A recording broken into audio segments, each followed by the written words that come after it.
जय श्री कृष्ण। स्वागत है आपका इस खास यात्रा में, जहां हम श्रीमद् भगवद गीता के संदेशों को सरल और स्पष्ट तरीके से समझने का प्रयास करेंगे। गीता जी सिर्फ एक ग्रंथ नहीं, यह जीवन जीने का मार्गदर्शन है। यह ग्रंथ हमें सिखाता है कि हम कैसे अपने विचारों को संभालें, अपने कर्तव्यों को निभाएं और सच्चे सुख का अनुभव करें। श्रीमद् भगवद गीता 18 अध्यायों और 700 श्लोकों में विभाजित है। इसे महर्षि वेदव्यास जी ने महाभारत का हिस्सा बनाकर लिखा। यह ग्रंथ इतना अद्भुत है कि हर युग और हर पीढ़ी इससे कुछ नया सीखती है। आज हम श्रीमद् भगवद गीता के पहले अध्याय की शुरुआत करेंगे। यह अध्याय गीता जी की पृष्ठभूमि प्रस्तुत करता है।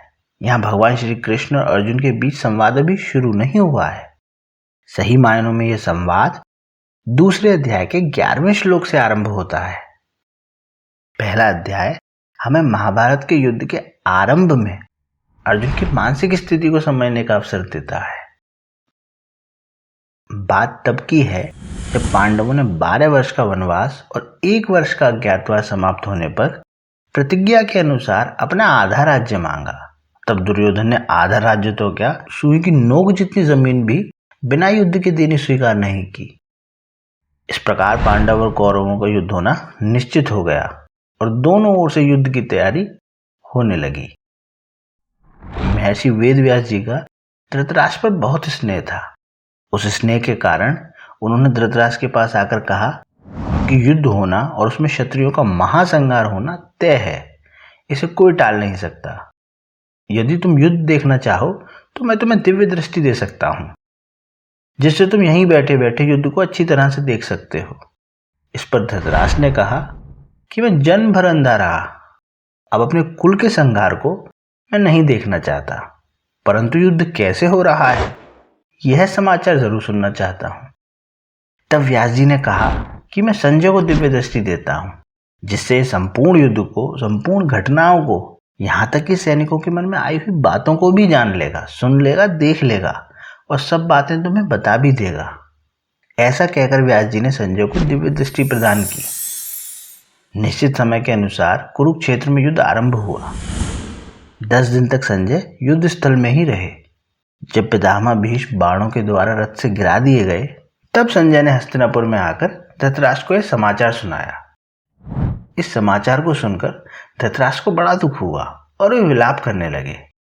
फिर उन्होंने संजय से युद्ध का सारा वृतांत सुनाने के लिए कहा। तो कुछ इस प्रकार धृतराष्ट्र संजय से प्रश्न करते हैं और गीता जी का आरंभ होता है। पहले अध्याय का पहला श्लोक। हे संजय, धर्म भूमि कुरुक्षेत्र में इकट्ठे हुए युद्ध की इच्छा वाले मेरे और पांडु के पुत्रों ने भी क्या किया।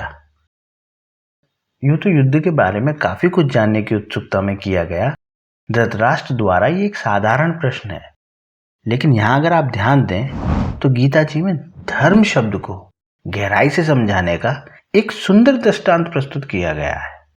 संस्कृत भाषा में वर्णों की विशेषता, अक्षरों की विशेषता यह है कि प्रत्येक अक्षर एक ध्वनि के रूप में माना जाता है, चाहे वह अकेला हो या मात्रा के साथ।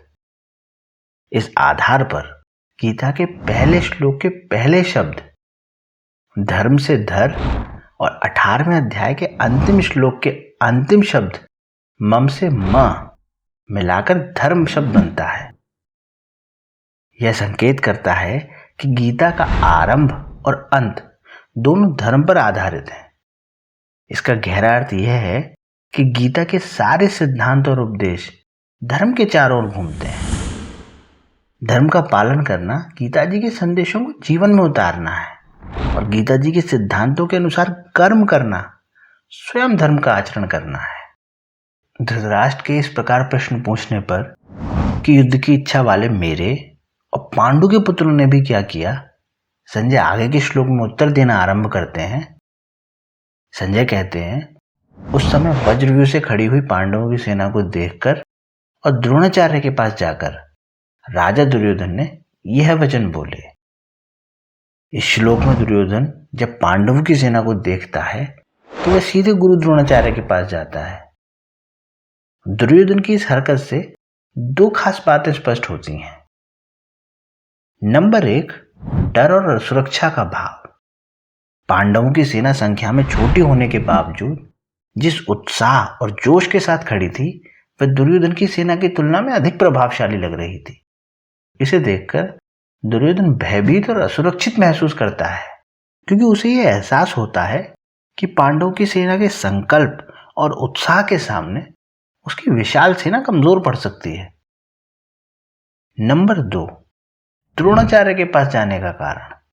यहां यह सवाल उठता है कि दुर्योधन अपनी सेना के सेनापति भीष्म पितामह के बजाय गुरु द्रोण के पास क्यों गया। इसका कारण यह हो सकता है कि वह सुनिश्चित करना चाहता था कि गुरु द्रोणाचार्य, जिनके शिष्य पांडव भी थे, पूरी तरह से उसकी तरफ हों और पांडवों के प्रति किसी प्रकार की सहानुभूति न रखें। बाकी तीसरे श्लोक में समझने की कोशिश करते हैं कि दुर्योधन का गुरु द्रोण के पास जाने का क्या अभिप्राय रहा होगा। हे आचार्य, आपके बुद्धिमान शिष्य द्रुपद पुत्र धृष्टद्युम्न के द्वारा व्यूह रचना से खड़ी की हुई पांडवों की इस बड़ी भारी सेना को देखिए। असल में द्रोणाचार्य द्रुपद की कहानी महाभारत के कुछ खास प्रसंगों में से एक है। द्रोण और द्रुपद गुरुकुल में साथ पढ़ते थे और अच्छे मित्र थे।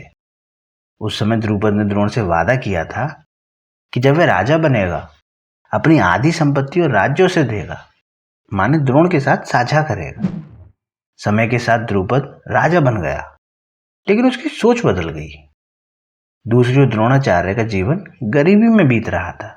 अपनी पत्नी और बेटे अश्वत्थामा की आवश्यकताओं को पूरा करने के लिए द्रोण ने द्रुपद की मित्रता को याद किया। द्रुपद ने द्रोण का मजाक उड़ाते हुए कहा, राजा और गरीब ब्राह्मण के बीच मित्रता कैसे हो सकती है? तुम्हारी स्थिति अब मुझसे मेल नहीं खाती। उसने द्रोण को यह भी कहा कि दोस्ती बराबरी के लोगों के बीच होती है। द्रुपद ने द्रोण को खाली हाथ अपमानित करके अपने दरबार से भगा दिया। द्रुपद द्वारा अपमानित होने के बाद द्रोण ने अपने शिष्यों को, कौरव और पांडवों को प्रशिक्षित करने का निश्चय किया। द्रोणाचार्य ने कौरव और पांडवों को शस्त्र विद्या सिखाई और उनके सबसे प्रभावशाली गुरु बन गए। अपनी शिक्षा पूरी करने के बाद द्रोण ने अपने शिष्यों से गुरु दक्षिणा के रूप में द्रुपद को हराने और उसे बंदी बनाकर लाने को कहा। कौरव और पांडवों ने द्रुपद पर हमला किया। सबसे पहले कौरवों ने लड़ाई की, लेकिन उन्हें हार का सामना करना पड़ा। इसके बाद पांडवों ने युद्ध किया। अर्जुन के नेतृत्व में पांडवों ने द्रुपद को हराया और उसे बंदी बना लिया। अर्जुन ने द्रुपद को द्रोणाचार्य के सामने पेश किया। द्रुपद को हराने के बाद द्रोण ने द्रुपद के राज्य का आधा भाग ले लिया और शेष भाग लौटाते हुए उसे आजाद कर दिया। द्रोण ने कहा, तुमने कहा था कि दोस्ती बराबरी वालों में होती है। अब मैं भी राजा हूं और तुम भी। अब हम बराबर हैं। द्रोण ने यह स्पष्ट किया कि उन्होंने केवल अपने अपमान का बदला लिया है। द्रुपद इस अपमान को सहन नहीं कर सका। उसने एक यज्ञ करवाया और उसके प्रतिशोध को पूरा करने के लिए धृष्टद्युम्न का जन्म हुआ। सब कुछ जानते हुए भी द्रोण ने धृष्टद्युम्न को कौरव और पांडवों की तरह ही शस्त्र विद्या में निपुण बनाया। इसलिए दुर्योधन द्रुपद पुत्रेण शब्द को इंटेंशनली यूज करके द्रोणाचार्य को उनके और द्रुपद के बीच आपसी वैर को याद दिलाने की कोशिश करता है। साथ ही मानो वो दबे शब्दों में कह रहा हो कि आचार्य, आप तो इतने सरल हैं कि आपको मारने के लिए पैदा होने वाले धृष्टद्युम्न को भी आपने अस्त्र शस्त्र विद्या सिखाई है, और वह आपका शिष्य धृष्टद्युम्न इतना चतुर है कि उसने आपको मारने के लिए आपसे ही अस्त्र शस्त्र विद्या सीखी है और आज पांडवों का सेनापति बन आपको ही मारने के लिए तैयार है। अब आगे दुर्योधन गुरु द्रोणाचार्य से कहता है, यहां पांडवों की सेना में बड़े बड़े शूरवीर हैं जिनके बहुत बड़े बड़े धनुष हैं, तथा जो युद्ध में भीम और अर्जुन के समान हैं, उनमें युधान, राजा विराट और महारथी द्रुपद भी हैं। धृष्टकेतु और चेकितान तथा पराक्रमी काशीराज भी हैं। पुरुजित और कुंती भोज, ये दोनों भाई और मनुष्य में श्रेष्ठ शैब्य भी हैं। पराक्रमी युधामन्यु और पराक्रमी उत्तमौजा भी हैं। सुभद्रा पुत्र अभिमन्यु और द्रौपदी के 5 पुत्र भी हैं। ये सब के सब महारथी हैं। दुर्योधन ने बड़ी चतुराई से इन महारथियों के नाम गुरु द्रोण को बताए। वो उसने सबसे पहले युधान का नाम लिया। युधान ने अर्जुन से अस्त्र शस्त्र विद्या सीखी थी तथा वे श्री कृष्ण के कुल से थे। इसलिए भगवान श्री कृष्ण के द्वारा दुर्योधन को नारायणी सेना देने पर वैसे तो उन्हें नारायणी सेना में होना चाहिए था, अर्थात दुर्योधन की तरफ होना चाहिए था, पर वह कृतज्ञ होकर अर्जुन के पक्ष में ही रहे, दुर्योधन के पक्ष में नहीं गए। द्रोणाचार्य के मन में अर्जुन के प्रति द्वेष भाव पैदा करने के लिए दुर्योधन महारथियों में सबसे पहले अर्जुन के शिष्य युधान का नाम लेता है। तात्पर्य है कि इस अर्जुन को तो देखिए, इसने आपसे ही अस्त्र शस्त्र चलाना सीखा है और आपने अर्जुन को यह वरदान भी दिया है, संसार में तुम्हारे समान और कोई धनुर्धर ना हो, ऐसा प्रयत्न करूंगा। इस तरह आपने तो अपने शिष्य अर्जुन पर इतना स्नेह रखा, पर वह कृतज्ञ होकर आपके विपक्ष में लड़ने के लिए खड़ा है, जबकि अर्जुन का शिष्य युधान उसी के पक्ष में खड़ा है। दूसरा नाम राजा विराट का लेता है। महाभारत के अज्ञातवास की एक दिलचस्प घटना राजा विराट के मत्स्य देश में घटती है। पांडव अपने वनवास के अंतिम वर्ष में अपनी पहचान छिपाकर विराट के राज्य में शरण लेते हैं। युधिष्ठिर कंक नाम से दरबार में सलाहकार, भीम बलभद्र नाम से रसोइया, अर्जुन भिंडलल्ला बनकर राजकुमारी उत्तरा के नृत्य शिक्षक बनकर रहते हैं और नकुल और सहदेव घुड़साल और गौशाला की देखभाल करते हैं।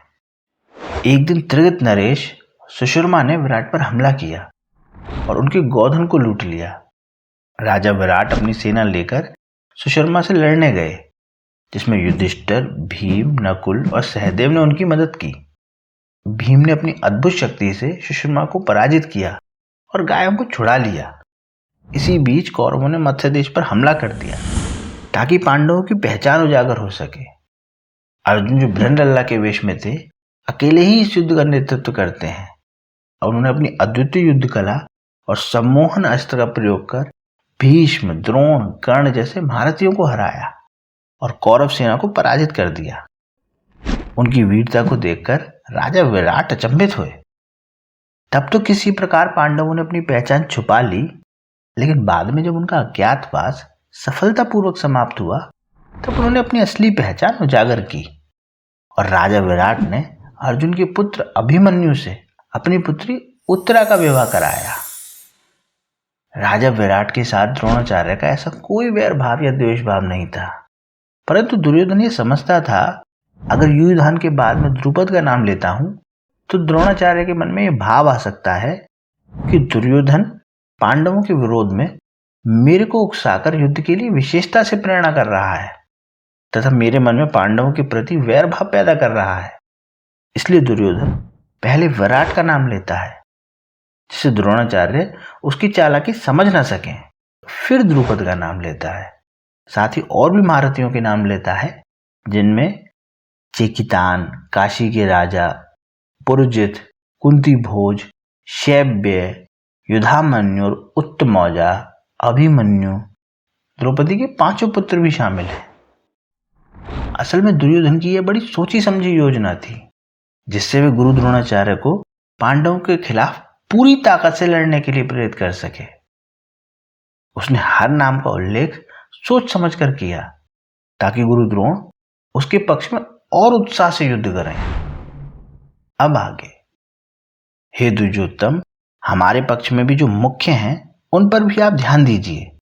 आपको याद दिलाने के लिए मेरी सेना के जो नायक हैं उनको मैं कहता हूं। द्रोणाचार्य के मन में पांडवों के प्रति द्वेष पैदा करने और युद्ध के लिए जोश दिलाने के लिए पिछले 3 श्लोकों में दुर्योधन ने पांडव सेना के महारथियों को गिनवाया। अब दुर्योधन के मन में विचार आया कि द्रोणाचार्य पांडवों के पक्षपाती हैं ही, अतः वह पांडव सेना का सामर्थ्य देखकर कहीं मुझसे यह ना कह दें तो उनके साथ तो संधि क्यों नहीं कर लेता। ऐसा विचार करके अब दुर्योधन अपनी सेना का सामर्थ्य बखानता है। कहता है, आप और पितामह भीष्म तथा कर्ण और संग्राम विजयी कृपाचार्य तथा वैसे ही अश्वत्थामा, विकर्ण और सोमदत्त का पुत्र भूरिश्रवा। यहां दुर्योधन द्रोणाचार्य को बड़ी ही चालाकी से एक एक कर अपने कुछ महारथियों के नाम गिनवाता है। सबसे पहले द्रोण, फिर पितामह भीष्म। इसके बाद वैसे तो उसे कृपाचार्य का नाम लेना चाहिए था, लेकिन कर्ण के सामर्थ्य पर उसे इतना विश्वास था कि मानो वो अकेला ही पांडव सेना को धूल चटा सकता है, इसलिए कर्ण का नाम तो बीच में ही फूट पड़ा। अब दुर्योधन को एहसास हुआ कि कहीं द्रोण मेरे द्वारा कृपाचार्य का अपमान न समझे, इसलिए तुरंत कृपाचार्य के आगे संग्राम विजयी लगा देता है। फिर अश्वत्थामा, फिर विकर्ण और फिर भूरिश्रवा। इस श्लोक के अंत में विकर्ण और भूरिश्रवा का नाम लेते हुए दुर्योधन मानो द्रोणाचार्य से कह रहा हो कि हमारी सेना में भी धर्मात्माओं की कमी नहीं है, इसलिए जीत हमारी ही होगी, क्योंकि विकर्ण और भूरिश्रवा दोनों ही बड़े धर्मात्मा थे। दुर्योधन आगे कहता है, इनके अतिरिक्त बहुत से शूरवीर हैं जिन्होंने मेरे लिए अपने जीने की इच्छा का त्याग कर दिया है और जो अनेक प्रकार के अस्त्र शस्त्रों को चलाने वाले हैं तथा जो सब के सब युद्ध कला में अत्यंत चतुर हैं। दुर्योधन की बातें सुनकर जब द्रोणाचार्य कुछ भी नहीं बोले, तब अपनी चालाकी न चल सकने से दुर्योधन के मन में क्या विचार आता है, इसको संजय आगे के श्लोक में कहते हैं। दुर्योधन सोचता है, हमारी सेना पांडवों पर विजय करने में अपर्याप्त है, क्योंकि इसके संरक्षक उभय पक्षपाती भीष्म है, परंतु इन पांडवों की सेना हम पर विजय करने में पर्याप्त है, समर्थ है, क्योंकि इनका संरक्षक निज सेना पक्षपाती भीमसेन है। अन्याय के कारण दुर्योधन के मन में भय होने से वे अपनी सेना के विषय में सोचता है कि हमारी सेना बड़ी होने पर भी, अर्थात पांडवों की अपेक्षा 4 अश्रोणी सेना अधिक होने पर भी पांडवों पर विजय प्राप्त करने में है तो असमर्थ ही, कारण कि हमारी सेना में मतभेद है। उसमें इतनी एकता, निर्भयता, निसंकोचता नहीं जितनी कि पांडवों की सेना में है। हमारी सेना के मुख्य संरक्षक पितामह भीष्म उभय पक्षपाती हैं, अर्थात उनके भीतर कौरव और पांडव दोनों सेनाओं के पक्ष हैं। वे कृष्ण के बड़े भक्त हैं, उनके हृदय में युधिष्ठिर का बड़ा आदर है, अर्जुन पर भी बड़ा स्नेह है, इसलिए वे अपने पक्ष में रहते हुए भी भीतर से पांडवों का भला चाहते हैं। वे ही भीष्म हमारी सेना के मुख्य सेनापति हैं। ऐसी दशा में हमारी सेना पांडवों के मुकाबले में कैसे समर्थ हो सकती है? नहीं हो सकती। परंतु ये जो पांडवों की सेना है, ये हम पर विजय करने में समर्थ है, कारण कि इनकी सेना में मतभेद नहीं है, बल्कि सभी एकमत होकर संगठित हैं। इनकी सेना का संरक्षक बलवान भीमसेन है, जो कि बचपन से ही मेरे को हराता आया है। यह अकेला ही मेरे सहित 100 भाइयों को मारने की प्रतिज्ञा कर चुका है, अर्थात ये हमारा नाश करने पर तुला हुआ है।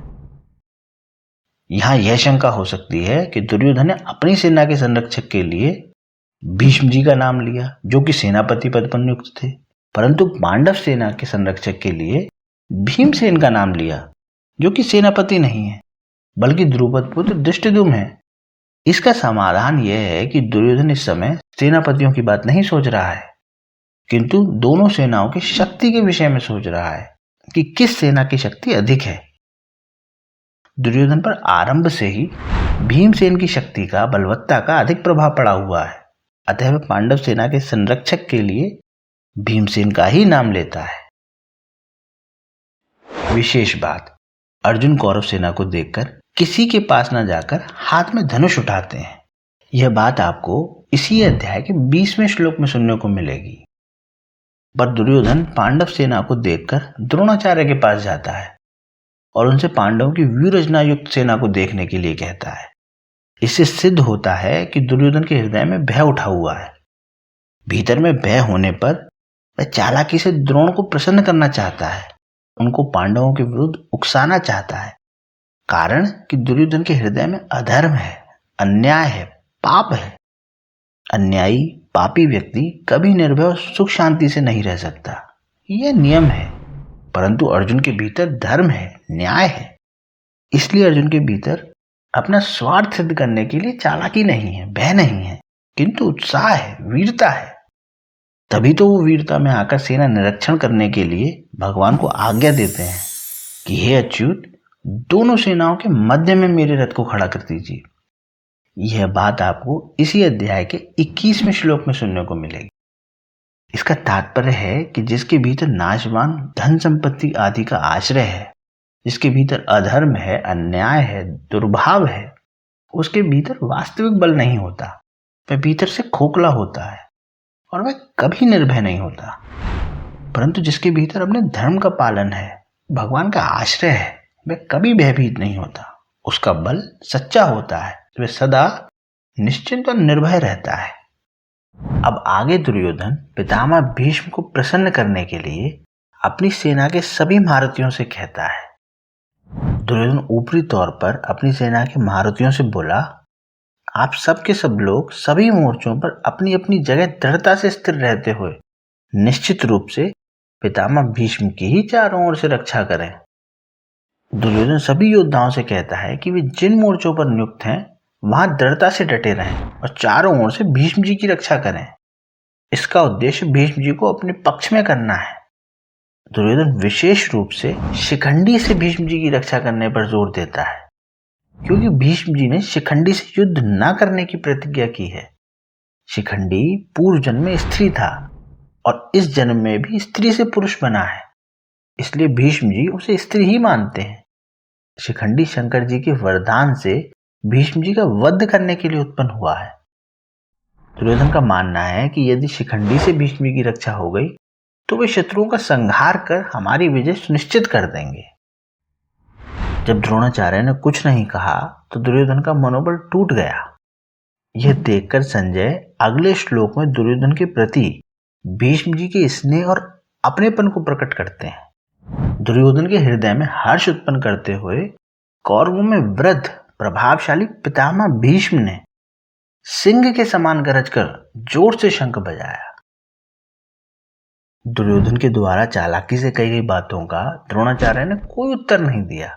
उन्होंने यही समझा कि दुर्योधन चालाकी से मुझे ठगना चाहता है, इसलिए वे चुप ही रहे। परंतु पितामह होने के नाते, दादा होने के नाते भीष्म जी को दुर्योधन की चालाकी में उसका बचपना दिखता है।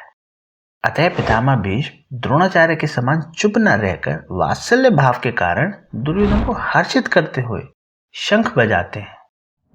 दुर्योधन के साथ द्रोणाचार्य का विद्या का संबंध था और भीष्म जी का जन्म का अर्थात कौटुंबिक संबंध था। जहाँ विद्या का संबंध होता है वहाँ पक्षपात नहीं होता, पर जहाँ कौटुंबिक संबंध होता है वहाँ स्नेहवश पक्षपात हो जाता है।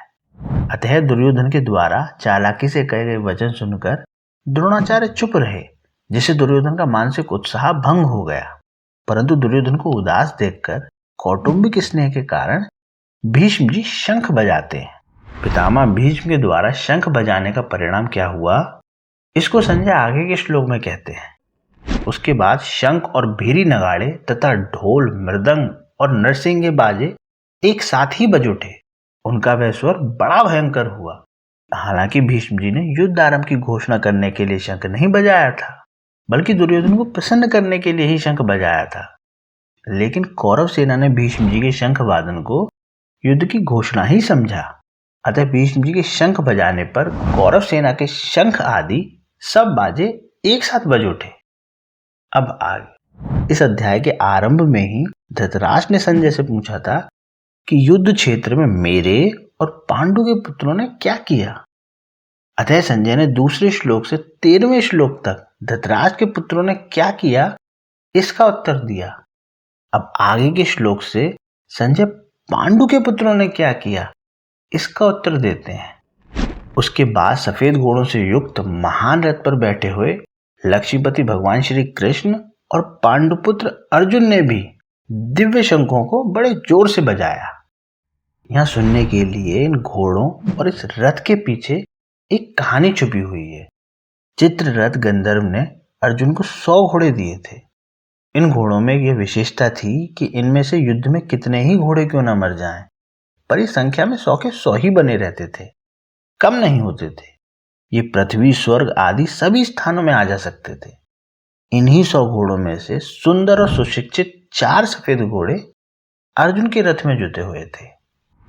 यज्ञों में आहुति रूप से दिए गए घी को खाते खाते अग्नि को अजीर्ण हो जाता है, अपच हो जाता है। अग्निदेव खांडव वन की विलक्षण विलक्षण जड़ी बूटियां खाकर अपना अजीर्ण दूर करना चाहते थे, परंतु देवताओं के द्वारा खांडव वन की रक्षा की जाने के कारण अग्निदेव अपने कार्य में सफल नहीं हो पाते थे। वे जब जब खांडव वन जलाते तब तब इंद्र वर्षा करके उसको बुझा देते। अंत में अर्जुन की सहायता से अग्नि ने उस पूरे वन को जलाकर अपना अचीर्ण दूर करा और प्रसन्न होकर अर्जुन को ये बहुत बड़ा रथ दिया। 9 बैलगाड़ियों में जितने अस्त्र शस्त्र आ सकते हैं उतने अस्त्र शस्त्र इस रथ में पड़े रहते थे और ये सोने से मढ़ा हुआ था। इसके पहिए बड़े ही दृढ़ एवं विशाल थे। इसकी ध्वजा बिजली के समान चमकती थी और यह ध्वजा 1 योजन तक फहराया करती थी। इतनी लंबी होने पर भी इसमें ना तो बोझ था, न यह कहीं रुकती थी और ना कहीं वृक्ष आदि में अटकती ही थी। और इसी रथ की ध्वजा पर युद्ध के दौरान हनुमान जी विराजमान थे। अब संजय आगे के 4 श्लोकों में पांडवों की तरफ से किस किस ने कौन कौन से शंख बजाए इन सब का वर्णन करते हैं। अंतर्यामी भगवान श्री कृष्ण ने पांचजन्य नामक और धनंजय अर्जुन ने देवदत्त नामक शंख बजाया और भयानक कर्म करने वाले वृकोदर भीम ने पौंड्र नामक महाशंख बजाया। भगवान ने पंचजन नामक शंख रूपधारी दैत्य को मारकर उसको शंख रूप से ग्रहण किया था, इसलिए शंख का नाम पांचजन्य हो गया। निवात कवच आदि दैत्यों के साथ युद्ध करते समय इंद्र ने अर्जुन को देवदत्त नामक शंख दिया था। इस शंख को अर्जुन ने बजाया। हिडिंबासुर, बकासुर, जटासुर आदि असुरों तथा कीचक, जरासंध आदि बलवान वीरों को मारने के कारण भीमसेन का नाम भीमकर्मा पड़ गया। उनके पेट में जठर अग्नि के सिवाय व्रक नाम की एक विशेष अग्नि थी जिससे बहुत अधिक भोजन पचता था। इस कारण उनका नाम व्रकोदर पड़ गया। ऐसे भीमकर्मा व्रकोदर भीमसेन ने बहुत बड़े आकार वाला पौंड्र नामक शंख बजाया। कुंती पुत्र राजा युधिष्ठिर ने अनंत विजय नामक शंख बजाया तथा नकुल और सहदेव ने सुघोष और मणिपुष्पक नामक शंख बजाए। संजय धृतराष्ट्र से आगे कहते हैं, हे राजन, श्रेष्ठ धनुष वाले काशीराज और महारथी शिखंडी तथा दृष्टद्युम्न एवं राजा विराट और अजय सात्यकी, राजा ध्रुपद और द्रौपदी के 5 पुत्र तथा लंबी लंबी भुजाओं वाले सुभद्रा पुत्र अभिमन्यु, इन सभी ने सब ओर से अलग अलग शंख बजाए। संजय ने शंख वादन के वर्णन में कौरव सेना के शूरवीरों में से केवल भीष्म जी का ही नाम लिया और पांडव सेना के शूरवीरों में से भगवान श्री कृष्ण, अर्जुन, भीम आदि 18 वीरों के नाम लिए। इससे ऐसा प्रतीत होता है कि संजय के मन में अधर्म पक्ष का आदर नहीं है, इसलिए वे अधर्म पक्ष का अधिक वर्णन करना उचित नहीं समझते, परंतु उनके मन में धर्म पक्ष का, पांडव सेना का आदर होने से और भगवान श्री कृष्ण तथा पांडवों के प्रति आदर भाव होने से वे उनके पक्ष का ही वर्णन करना उचित समझते हैं और उनके पक्ष का वर्णन करने में ही उनको आनंद आ रहा है। पांडव सेना के शंख वादन का कौरव सेना पर क्या असर हुआ, इसको संजय आगे के श्लोक में कहते हैं। पांडव सेना के शंखों के उस भयंकर शोर ने आकाश और पृथ्वी को गुंजाते हुए अन्यायपूर्वक राज्य हड़पने वाले दुर्योधन आदि के हृदय विदीर्ण कर दिए, अर्थात हृदय भय से भर दिए। संजय आगे कहते हैं कि हे राजन, अब शस्त्र चलने की तैयारी हो ही रही थी कि उस समय अन्यायपूर्वक राज्य धारण करने वाले राजाओं और उनके साथियों को व्यवस्थित रूप से सामने खड़े हुए देखकर कपिध्वज पांडुपुत्र अर्जुन ने अपना गांडीव धनुष उठा लिया और अंतर्यामी भगवान श्री कृष्ण से यह वचन बोले। यहां अर्जुन की वीरता का साफ परिचय मिलता है। जब दुर्योधन ने पांडवों की सेना को देखा तब वह भागा भागा द्रोणाचार्य के पास गया, परंतु जब अर्जुन ने कौरवों की सेना को देखा तब उनका हाथ सीधे गांडीव धनुष पर ही गया। इससे मालूम होता है कि दुर्योधन के भीतर भय है और अर्जुन के भीतर निर्भयता है, उत्साह है, वीरता है। पांडव सेना को देखकर दुर्योधन तो गुरु द्रोणाचार्य के पास जाकर चालाकी से भरे हुए वचन बोलता है, परंतु अर्जुन कौरव सेना को देखकर, जो जगत गुरु हैं, अंतर्यामी हैं, मन बुद्धि आदि के प्रेरक हैं, ऐसे भगवान श्री कृष्ण से शूरवीरता, उत्साह और अपने कर्तव्य से भरे हुए वचन बोलते हैं। हे अच्युत, दोनों सेनाओं के मध्य में मेरे रथ को आप तब तक खड़ा कीजिए जब तक मैं युद्ध क्षेत्र में खड़े हुए युद्ध की इच्छा वालों को देख ना लूं कि इस युद्ध रूप उद्योग में मुझे किन किन के साथ युद्ध करना योग्य है, अर्थात मुझे इस युद्ध में किन किन के साथ लड़ना होगा। दुष्ट बुद्धि दुर्योधन का युद्ध में प्रिय करने की इच्छा रखने वाले जो ये राजा लोग इस सेना में आए हुए हैं, युद्ध के लिए उतावले हुए इन सबको मैं देख लूं। मानो यहां अर्जुन कह रहे हों कि हमने तो संधि की बात ही सोची थी, पर उन्होंने संधि की बात स्वीकार नहीं की। माने दुर्योधन आदि ने संधि की बात स्वीकार नहीं की, क्योंकि उनके मन में युद्ध करने की ज्यादा इच्छा है। अतः उनको मैं देख लूं कि कितने बल को लेकर वे युद्ध करने की इच्छा रखते हैं। इनके मन में युद्ध की ज्यादा आ रही है, अतः देखूं तो सही कि ये हैं कौन। अर्जुन के ऐसा कहने पर भगवान ने क्या किया, इसको संजय आगे के 2 श्लोकों में कहते हैं। हे भरतवंशी राजन, निद्रा विजयी अर्जुन के द्वारा इस तरह कहने पर अंतर्यामी भगवान श्री कृष्ण ने दोनों सेनाओं के मध्य भाग में पितामह भीष्म और आचार्य द्रोण के सामने तथा संपूर्ण राजाओं के सामने श्रेष्ठ रथ को खड़ा करके इस प्रकार कहा कि हे पार्थ, इन इकट्ठे हुए कुरुवंशियों को देख। दोनों सेनाओं के बीच में जहां खाली जगह थी, वहां भगवान ने अर्जुन के श्रेष्ठ रथ को खड़ा कर दिया। उस रथ को भी भगवान ने विलक्षण चतुराई से ऐसी जगह खड़ा किया जहां से अर्जुन को कौटुंबिक संबंध वाले पितामह भीष्म, विद्या के संबंध वाले आचार्य द्रोण एवं कौरव सेनाओं के मुख्य मुख्य राजा लोग सामने ही दिखाई दे सकें। उवाच पार्थ पश्यतान संवेतान कुरुनीति। यहां कुरु पद में धृतराष्ट्र के पुत्र पांडु के पुत्र ये दोनों आ जाते हैं, क्योंकि ये दोनों ही कुरुवंशी हैं। युद्ध के लिए एकत्र हुए इन कुरुवंशियों को देख। ऐसा कहने का तात्पर्य है कि इन कुरुवंशियों को देखकर अर्जुन के भीतर यह भाव पैदा हो जाए कि हम सब एक ही तो हैं, इस पक्ष के हों चाहे उस पक्ष के हों, सदाचारी हों चाहे दुराचारी हों, पर हैं सब अपने ही कुटुंबी। इस कारण अर्जुन में छुपा हुआ कौटुंबिक ममता युक्त मोह जागृत हो जाए और मोह जागृत होने से अर्जुन जिज्ञासु बन जाए, जिससे अर्जुन को निमित्त बनाकर भावी कलयुगी जीवों के कल्याण के लिए गीता का महान उपदेश दिया जा सके। इसी भाव से भगवान ने यहां पश्यतान संवेतान कुरुन कहा है, नहीं तो भगवान पश्यतान धृतराष्ट्रान समानिति ऐसा भी कह सकते थे। परंतु ऐसा कहने से अर्जुन के भीतर युद्ध करने का जोश आता, जिससे गीता जी के प्रकाट्य का अवसर ही नहीं आता और अर्जुन के भीतर छुपा हुआ कौटुंबिक मोह भी दूर नहीं होता, जिसको दूर करना भगवान अपनी जिम्मेदारी मानते हैं। जैसे कोई फोड़ा हो जाता है तो वैद्य लोग पहले उसको पकाने की चेष्टा करते हैं और जब वो पक जाता है तो उसे चीरा देकर साफ कर देते हैं। ऐसे ही भगवान भक्त के भीतर छुपे हुए मोह को पहले जागृत करते हैं, फिर उसे मिटाते हैं। यहां भी भगवान अर्जुन के भीतर छुपे हुए मोह को कुरुन पश्य कहकर जागृत कर रहे हैं, जिसको आगे उपदेश देकर नष्ट कर देंगे।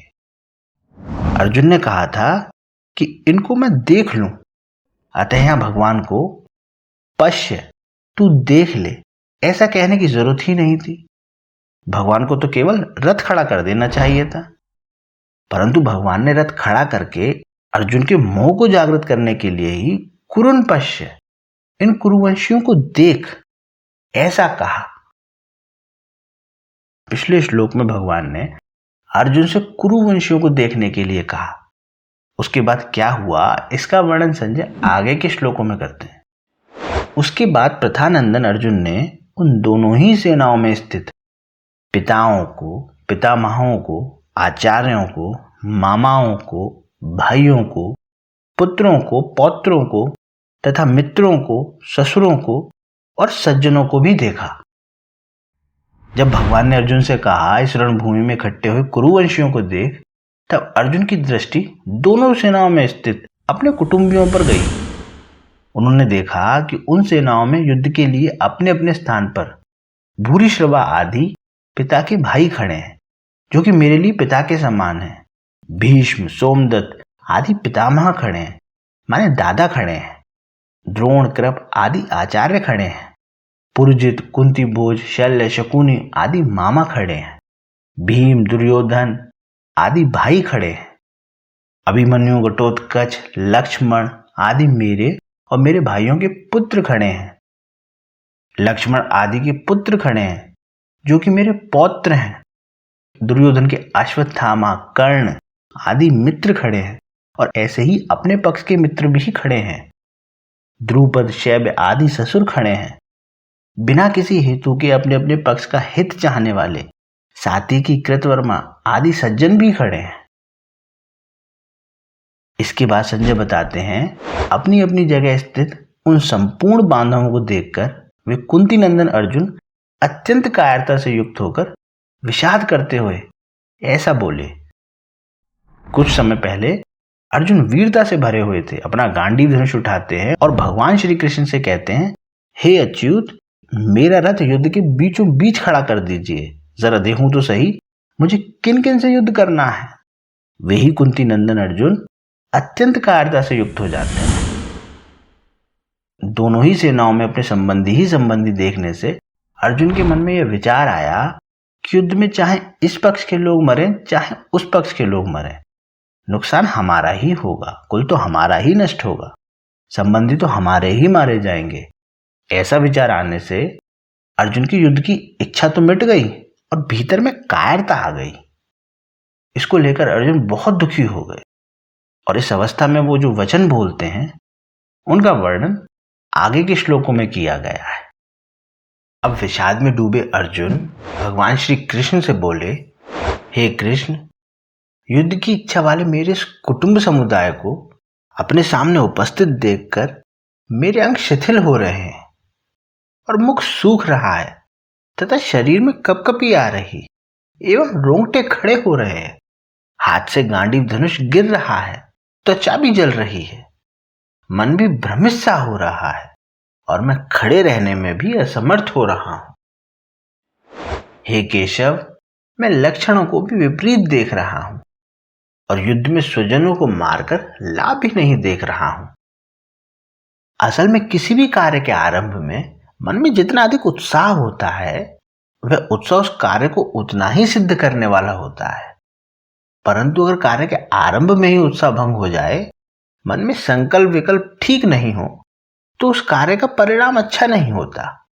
इसी भाव से अर्जुन कह रहे हैं कि अभी मेरे शरीर में अंगों का शिथिल होना, कंप होना, मुख का सूखना आदि जो लक्षण हो रहे हैं, ये लक्षण ठीक नहीं हो रहे। तथा ऐसी बात भी नहीं है कि युद्ध में अपने कुटुंबियों को मारने से हमें कोई लाभ हो।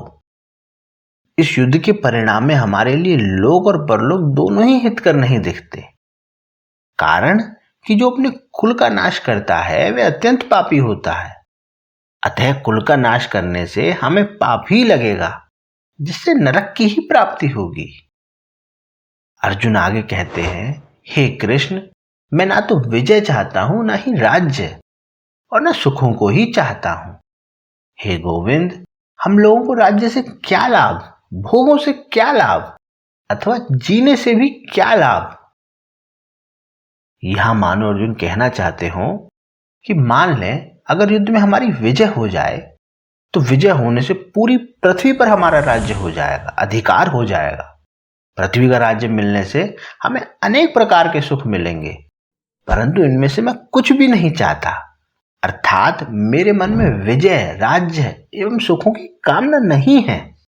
और जब हमारे मन में किसी प्रकार की कामना ही नहीं है तो फिर कितना ही बड़ा राज्य क्यों ना मिल जाए, पर उससे हमें क्या लाभ। कितने ही सुंदर सुंदर भोग मिल जाएं, पर उनसे हमें क्या लाभ।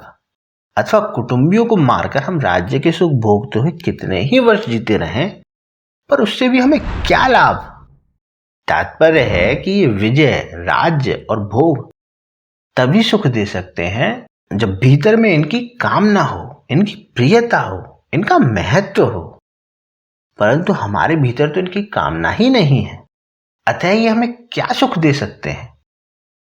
इन कुटुंबियों को मारकर हमारी जीने की भी इच्छा नहीं है, क्योंकि जब हमारे कुटुंबी ही मर जाएंगे तब ये राज्य भोग किसके काम आएंगे। राज्य भोग आदि तो कुटुंबियों के लिए होते हैं, पर जब यही मर जाएंगे तब इनको भोगेगा कौन। भोगने की बात तो दूर रही, उल्टे हमें और अधिक चिंता होगी, अधिक शोक होगा। यहाँ अर्जुन विषाद में इतना डूब गए हैं कि वो सिर्फ दुर्योधन आदि की मरने के विषय में नहीं सोच रहे, बल्कि उन्हें यह भी डर सता रहा है कि युद्ध में अगर उनके ही किसी भाई अर्थात युधिष्ठिर, भीम आदि पुत्र, अभिमन्यु आदि या और भी कोई प्रिय संबंधी मारा गया तो ये सब राज्य भोग किसके लिए? अर्जुन आगे कहते हैं, जिनके लिए हमारी राज्य भोग और सुख की इच्छा है वही ये सब अपने प्राणों की और धन की आशा का त्याग करके युद्ध में खड़े हैं। हम राज्य, सुख, भोग आदि जो कुछ चाहते हैं उनको अपने व्यक्तिगत सुख के लिए नहीं चाहते, बल्कि इन कुटुंबियों के लिए, प्रेमियों के लिए, मित्रों आदि के लिए चाहते हैं। आचार्यों, पिताओं, पितामहों, पुत्रों आदि को सुख आराम पहुंचे, इनकी सेवा हो जाए, ये प्रसन्न रहें, इसके लिए ही हम युद्ध करके राज्य लेना चाहते हैं, भोग सामग्री इकट्ठा करना चाहते हैं। पर वही ये सब के सब अपने प्राणों की और धन की आशा को छोड़कर युद्ध करने के लिए हमारे सामने इस रणभूमि में खड़े हैं। इन्होंने ऐसा विचार कर लिया है कि हमें न प्राणों का मोह है और न धन की तृष्णा है। हम मर बेशक जाएं पर युद्ध से नहीं हटेंगे। अगर ये सब मर ही जाएंगे तो फिर हमें राज्य किसके लिए चाहिए, सुख किसके लिए चाहिए, धन किसके लिए चाहिए, अर्थात इन सबकी इच्छा हम किसके लिए करें? अर्जुन आगे कहते हैं, आचार्य, पिता, पुत्र और उसी प्रकार पितामह, मामा, ससुर, पौत्र, साले तथा अन्य जितने भी संबंधी हैं, मुझ पर प्रहार करने पर भी मैं इनको मारना नहीं चाहता। और हे मधुसूदन, मुझे त्रिलोकी का राज्य मिलता तो भी मैं इनको मारना नहीं चाहता, फिर पृथ्वी के लिए तो मैं इनको मारूं ही क्या? हे जनार्दन, इन धतराज संबंधियों को मारकर हम लोगों को क्या प्रसन्नता होगी? इन आतताइयों को मारने से तो हमें पाप ही लगेगा। धृतराष्ट्र के पुत्र और उनके सहयोगी दूसरे जितने भी हैं, उनको मारकर विजय प्राप्त करने से हमें क्या प्रसन्नता होगी? अगर हम क्रोध अथवा लोभ के वेग में आकर इनको मार भी दें तो उनका वेग शांत होने पर हमें रोना ही पड़ेगा, अर्थात क्रोध और लोभ में आकर हम क्या नर्त कर बैठे, ऐसा पश्चाताप ही करना पड़ेगा। पितामह, पुत्र, पौत्रों की याद आने पर उनका अभाव बार बार खटकेगा, चित्त में उनकी मृत्यु का शोक सताता रहेगा। ऐसी स्थिति में कभी प्रसन्नता हो सकती है क्या? तात्पर्य है कि इनको मारने से हम इस लोक में जब तक जीते रहेंगे तब तक हमारे चित्त में कभी प्रसन्नता नहीं होगी, और इनको मारने से हमें जो पाप लगेगा वह परलोक में हमें भयंकर दुख देने वाला होगा। साथ ही अर्जुन ऐसा मानते हैं कि आतताई होने से ये दुर्योधन आदि मारने के लायक तो हैं ही, परंतु अपने कुटुंबी होने से इनको मारने से हमें पाप ही लगेगा, क्योंकि शास्त्रों में कहा गया है कि जो अपने कुल का नाश करता है वह अत्यंत पापी होता है। अतः जो आतताई अपने खास कुटुंबी हैं उन्हें कैसे मारा जाए? उनसे अपना संबंध विच्छेद कर लेना, उनसे अलग हो जाना तो ठीक है, पर उन्हें मारना ठीक नहीं। जैसे अपना बेटा ही आतताई हो जाए तो उसे अपना संबंध हटाया जा सकता है, पर उसे मारा थोड़े ही जा सकता है। इसलिए अपने बांधव इन धतराज संबंधियों को मारने के लिए हम योग्य नहीं, क्योंकि हे माधव, अपने कुटुंबियों को मारकर हम कैसे सुखी होंगे? इस श्लोक में अर्जुन एक बार फिर वही बात दोहरा रहे हैं। इस ममता जनित मोह के कारण अपने क्षत्रिय चित्त कर्तव्य की तरफ अर्जुन की दृष्टि ही नहीं जा रही। कारण कि जहां मोह होता है वहां मनुष्य का विवेक दब जाता है, और विवेक दबने से मोह की प्रबलता हो जाती है।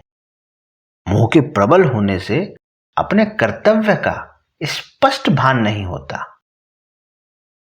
अर्जुन आगे कहते हैं, यद्यपि लोभ के कारण जिनका विवेक विचार लुप्त हो गया है, ऐसे दुर्योधन आदि कुल का नाश करने से होने वाले दोष को और मित्रों के साथ द्वेष करने से होने वाले पाप को नहीं देखते, तो भी हे जनार्दन, कुल का नाश करने से होने वाले दोष को ठीक ठीक जानने वाले हम लोग इस पाप से निर्वृत्त होने का विचार क्यों ना करें, अर्थात इस पाप से मुक्त होने का विचार क्यों ना करें। यहां अर्जुन अपनी बात रखते हैं कि यद्यपि दुर्योधन आदि अपने कुल के नाश से होने वाले दोष को और मित्र दोष से होने वाले पाप को नहीं देखते, तो भी हम लोगों को कुल के नाश से होने वाले अनर्थ को देखना ही चाहिए, जिसका वर्णन अर्जुन आगे 40वें श्लोक से 44वें श्लोक तक करेंगे। क्योंकि हम कुल के नाश से होने वाले दोषों को भी अच्छी तरह से जानते हैं और मित्रों के साथ द्रोह से होने वाले पापों को भी अच्छी तरह से जानते हैं। अगर वे मित्र हमें दुख दें तो वह दुख हमारे लिए दुखद नहीं है, कारण कि दुख से तो हमारे पूर्व पापों का नाश ही होगा, हमारी शुद्धि ही होगी। परंतु हमारे मन में अगर द्रोह होगा, वैरभाव होगा, तो वह मरने के बाद भी हमारे साथ रहेगा और जन्म जन्मांतर तक हमें पाप करने में प्रेरित करता रहेगा, जिससे हमारा पतन ही पतन होगा। ऐसे अनर्थ करने वाले और मित्रों के साथ द्रोह पैदा करने वाले इस युद्ध रूपी पाप से बचने का विचार क्यों नहीं करना चाहिए, अर्थात विचार करके हम इस पाप से जरूर ही बचना चाहिए। कुल का पतन होने से जो दोष उत्पन्न होते हैं, उन दोषों को अर्जुन आगे के 5 श्लोकों में बताते हैं। कुल का पतन होने पर सदा से चलते आए कुल धर्म नष्ट हो जाते हैं और धर्म का नाश होने पर बचे हुए संपूर्ण कुल को अधर्म दबा लेता है। यहां अर्जुन कहना चाहते हैं, जब युद्ध होता है तब उसमें कुल का नाश होता है, वंश का नाश होता है। जब से कुल आरंभ हुआ है तभी से कुल के धर्म अर्थात कुल की पवित्र परंपराएं, पवित्र रीतियां, मर्यादाएं भी परंपरा से चलती आई हैं। परंतु जब कुल का पतन हो जाता है तब सदा से कुल के साथ रहने वाले धर्म भी नष्ट हो जाते हैं, अर्थात जन्म के समय, विवाह के समय, मृत्यु के समय और मृत्यु के बाद किए जाने वाले जो शास्त्रीय पवित्र रीति रिवाज हैं, जो कि जीवित और मृतात्मा मनुष्य के लिए इस लोक में और परलोक में कल्याण करने वाले हैं, वे नष्ट हो जाते हैं। कारण कि जब कुल का ही नाश हो जाता है तब कुल के आश्रित रहने वाले धर्म किसके आश्रित रहेंगे। जब कुल की पवित्र मर्यादाएं, पवित्र आचरण नष्ट हो जाते हैं तब धर्म का पालन न करना और धर्म से विपरीत काम करना सामान्य हो जाता है, अर्थात करने लायक काम को न करना और न करने लायक काम को करना। और ऐसे में अधर्म संपूर्ण कुल को दबा लेता है, अर्थात संपूर्ण कुल में अधर्म छा जाता है। अब यहां यह शंका होती है कि जब कुल नष्ट हो जाएगा, कुल रहेगा ही नहीं, तब अधर्म किसको दबाएगा। इसका उत्तर है कि जो लड़ाई के योग्य पुरुष हैं वे तो युद्ध में मारे जाते हैं, किंतु जो लड़ाई के योग्य नहीं है, ऐसे जो बालक, पुरुष और स्त्रियां पीछे बच जाते हैं, उनको अधर्म दबा लेता है। कारण कि जब युद्ध में शस्त्र, शास्त्र, व्यवहार आदि के जानकार और अनुभवी पुरुष मर जाते हैं, तब पीछे बचे लोगों को अच्छी शिक्षा देने वाले, उन पर शासन करने वाले नहीं रहते। इससे मर्यादा का, व्यवहार का ज्ञान न होने से वे मनमाना आचरण करने लग जाते हैं, अर्थात वे करने लायक काम को तो करते नहीं और न करने लायक काम को करने लग जाते हैं। इसलिए उनमें अधर्म फैल जाता है। अर्जुन आगे कहते हैं, हे कृष्ण, अधर्म के अधिक बढ़ जाने से कुल की स्त्रियां दूषित हो जाती हैं और हे वाष्णेय, स्त्रियों के दूषित होने पर वर्ण संकर पैदा हो जाते हैं।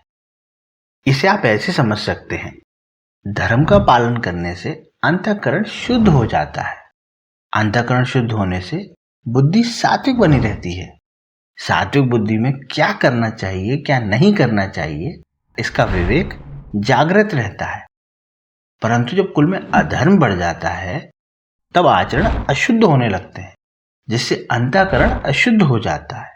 अंतःकरण अशुद्ध होने से बुद्धि तामसी बन जाती है। बुद्धि तामसी होने से मनुष्य अकर्तव्य को कर्तव्य और कर्तव्य को अकर्तव्य मानने लग जाता है, अर्थात उसमें शास्त्र मर्यादा से उल्टी बातें पैदा होने लग जाती हैं। स्त्री और पुरुष वर्णों के महत्व को नहीं समझते अथवा दोनों अलग अलग वर्ण के होने पर उनसे जो संतान पैदा होती है वह वर्ण संकर कहलाती है। अर्जुन आगे कहते हैं, वर्ण संकर कुल घातियों को और कुल को नरक में ले जाने वाला ही होता है। श्राद्ध और तर्पण न मिलने से इन कुल घातियों के पितर भी अपने स्थान से गिर जाते हैं। वर्ण मिश्रण से पैदा हुए वर्ण संकर में धार्मिक बुद्धि नहीं होती, वह मर्यादाओं का पालन नहीं करता, क्योंकि वह खुद बिना मर्यादा से पैदा हुआ है। इसलिए उसके खुद के कुल धर्म न होने से वह उनका पालन नहीं करता, बल्कि कुल धर्म अर्थात कुल मर्यादा से विरुद्ध आचरण करता है। पितरों को वर्ण संकर के द्वारा पिंड और पानी न मिलने से उन पितरों का पतन हो जाता है। कारण कि जब पितरों को पिंड पानी मिलता रहता है तब वह उस पुण्य के प्रभाव से ऊंचे लोकों में रहते हैं, परंतु जब उनका पिंड पानी मिलना बंद हो जाता है तब उनका वहां से पतन हो जाता है, अर्थात उनकी स्थिति उन लोकों में नहीं रहती। पितरों को पिंड पानी न मिलने का कारण यह है कि वर्ण संकर के पूर्वजों के प्रति आदर बुद्धि नहीं होती। इस कारण उनमें पितरों के लिए श्राद्ध तर्पण करने की भावना ही नहीं होती। अगर लोक लिहाज में आकर वे श्राद्ध तर्पण करते भी हैं तो भी शास्त्र विधि के अनुसार उनका श्राद्ध तर्पण में अधिकार न होने से वह पिंड पानी पितरों को मिलता ही नहीं। इस तरह जब पितरों को आदर बुद्धि से और शास्त्र विधि के अनुसार पिंड जल नहीं मिलता तब उनका अपने स्थान से पतन हो जाता है। इन वर्ण संकर पैदा करने वाले दोषों से कुल घातियों के सदा से चलते आए कुल धर्म और जाति धर्म नष्ट हो जाते हैं। यहां भी अर्जुन एक बार फिर वही बात कहते हैं कि इन सब दोषों से कुल घातियों के कुल धर्म और जाति धर्म नष्ट हो जाते हैं। यहां एक प्रश्न आता है कि कुल धर्म और जाति धर्म क्या है, इनमें अंतर क्या है?